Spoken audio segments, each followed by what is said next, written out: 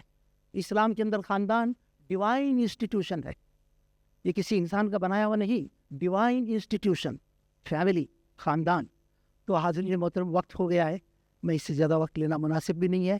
انشاءاللہ پھر کبھی باتیں آئیں گی. اللہ تعالیٰ سے دعا ہے یہ مہم کامیاب ہو, خواتین کو جزائے خیر ملے. انہوں نے مردوں کو بھی ذرا سبق سکھا دیا کہ آپ حضرات بھی ذرا آرام سے مت رہیے, ذرا نکلیے باہر, ہماری طرح 1 مہینہ چلا کے دیکھیے کام کیسے لگتا ہے. یہ سبق بھی انہوں نے دے دیا ہے ہمیں, ان کے شکر گزار ہونا چاہیے خواتین کے. تو ان چند کلمات کے ساتھ جگہ لیتا ہوں. السلام علیکم.